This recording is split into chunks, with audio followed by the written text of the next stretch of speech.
Hi, how you doing? And welcome back to the video on the channel. So we're just going to get started today by doing a quick review of Game Week 5, quick turnaround again, and then a preview of Game Week 6, moving forwards, how my team did, and my plans for the future. So with starting overall game week rank or overall rank of 3.5 million, actually gone down again. And it's really a case of, owning Haaland or not owning Haaland. As you can probably tell, I haven't owned Haaland.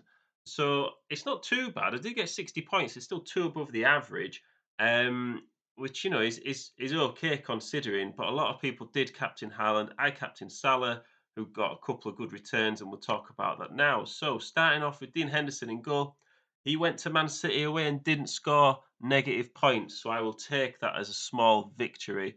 I know the game week's not over yet, and Ward plays Man United tonight, but I'm not anticipating any points from that. And even if it did, it wouldn't affect my overall score anyway.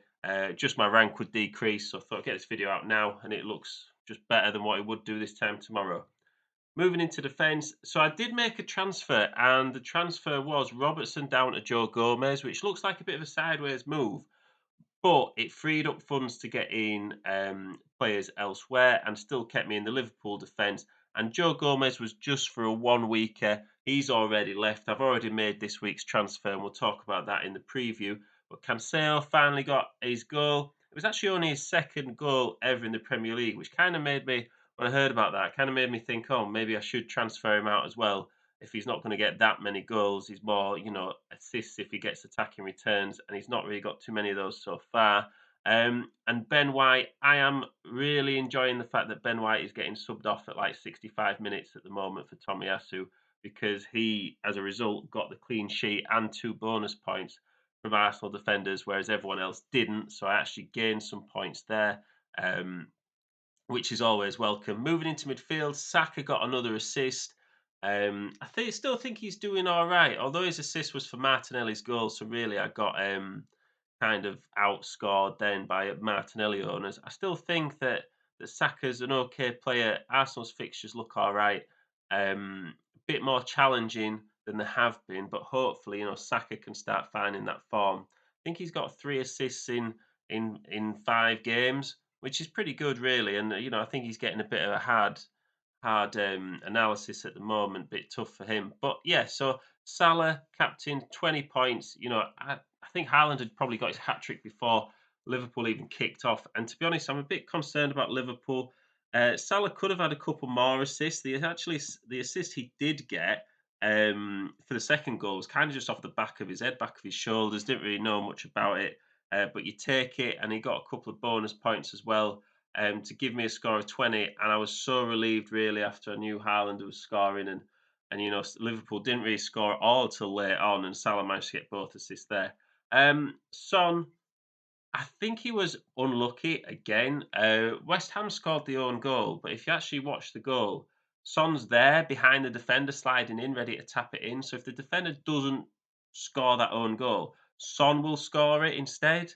So he's in the right positions. I kind of have to stick with him at the moment because I don't really have enough transfers to take him out, and I don't really want to take a hit right now. Um, but yeah, Jack Harrison, I mean, didn't really contribute much for Leeds. Couple of games now without attacking returns. I've also owned him for a couple of game weeks. Coincidence?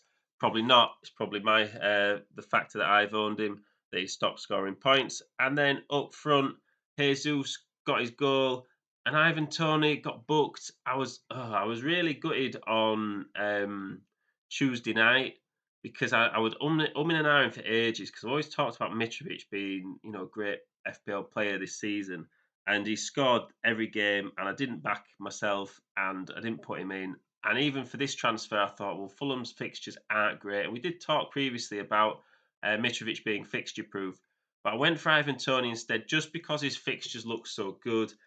Obviously, Mitrovic scored, and Ivan Toney didn't and got booked, but I still think maybe longer term, um, Tony might be the better player until we get Mitrovic's fixtures turn around. So Andreas on the bench, first bench. That's frustrating, but I've got away with it before when he's subbed on and Williams has subbed on and scored points. So missed out on it this time. So realistically, who would I have taken out for him? not anyone based on the fixtures, maybe Jack Harrison. But then if you've just brought someone in a couple of weeks ago, you kind of brought them into play. Um, so yeah, missed out on about 4 points there. So looking at the fixtures for this game week, we've got Everton Liverpool kicking it off. So it's a back to Saturday lunchtime or Saturday morning deadline. And potential captaincies here. You could possibly go for Kane against Fulham. I'm not too sure about Liverpool. I know it's Merseyside derby. I would anticipate there'd be goals. So possibly Salah if you've got him. I don't really know if people are getting off Salah.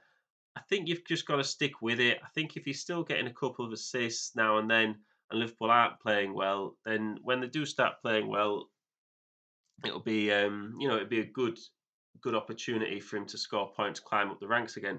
Man City away at Villa. Now nobody has ever scored 3 consecutive hat tricks in the Premier League. Haaland's possibly going to do it. I don't own him, and of course I'm worried that I don't own him, and he's just going to keep scoring hat tricks every game week, especially against a Villa team that are looking pretty awful. Um, and yeah, I think if you've got Haaland, you captain Haaland. People worried about him being rotated. I think you just ride the wave until he is rotated. And, in the meantime, he's going to score you so many points that if he is benched for one game, I think, you take that because overall he's got you so many more points than you would have done otherwise. But I do think he probably starts games and gets taken off early. If you're scoring like hat tricks in the first half, you take him off at half time and then the damage has been done. You've got your points. It doesn't really matter. So looking at my team for this game week, so starting off with Dean Henderson in goal, and I like Nottingham Forest fixture here, Bournemouth at home. Uh, Really good opportunity for Henderson to keep a clean sheet. He's already, or he was before this game week, the top scoring keeper in fantasy league, which is what we've always talked about. Him also being not only a good keeper but also great value. Moving into defence, Trent's away at Everton, and I've already made a transfer. I've swapped Gomez for Fafana. That was always kind of the plan, but then rather to go straight to Fafana, which I probably could have done at this rate, um, and got Andreas's points in. But I wanted to wait until Fafana had actually signed for Chelsea. Signed now, 4.4 million. That price is surely going to go up.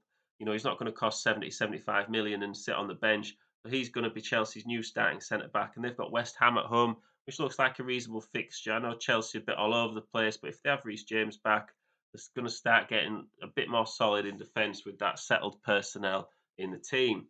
Cancelo at Villa, a bit like what we said with Haaland, there's no reason to take Cancelo out yet. Villa will probably be a clean sheet or a good chance of one.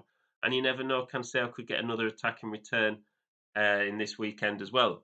Ben White away at Man United. I'll be really interested to see how Arsenal do away at Man United. I think if they get a positive result of that one, even if it's just a draw, I think they can start being considered as being real title contenders. I'm not too sure whether Ben White, whether I'd be getting Arsenal players in for this fixture, but I think if you've got them, it's worth a start.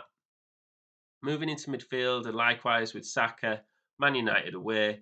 I have got the captaincy on Salah again. Like I don't own Haaland, so who else am I going to captain really? I've put the vice on Son because I think Fulham at home is a good fixture, and I think returns are coming for Son. He's the same price as Haaland, so it is. I am just leaking points every game week at the moment, and could really do with him bailing me out. And a Haaland blank just to get the ranks back up. I am considering getting Haaland in, but I don't have any free transfers, and I'm reluctant to take a points hit. So I just kind of have to, cross my fingers at the moment and hope that I don't get too far behind everyone else. And then Jack Harrison playing Brentford away. That's a good fixture for Jack Harrison. You'd also say it's a good fixture for Brentford as well, having Leeds at home. So I do think Ivan Toney will get some attacking returns. He's not got as many as he should have done this so far this season. I think his expected goals was a lot higher than what he's been returning. So hopefully the stats will pay off and he'll start scoring some goals. And then Jesus away at Man United, just like what we said with Saka and Ben White. So bench, I've got Williams on the bench at the moment at home to Bournemouth. If Fafana isn't ready to play, then hopefully Williams will come in. But to be honest, I wouldn't really be too sure on who to take out for Williams. You do think Bournemouth at home, they've got a good chance for clean sheet of Nottingham Forest, but I'm not too sure whether he's going to actually, you know, get those returns as well. So always doubling up on a Nottingham Forest defence is always slightly risky. So yeah, let me know what you think. I've got no transfer, so I can't really do anything. I don't really want to do anything just yet, other than if FPL give me an extra free transfer, I can get Haaland in. That'd be great. But yeah, thank you very much for listening. Any likes and subscribes greatly appreciated, and I will see you in the next one.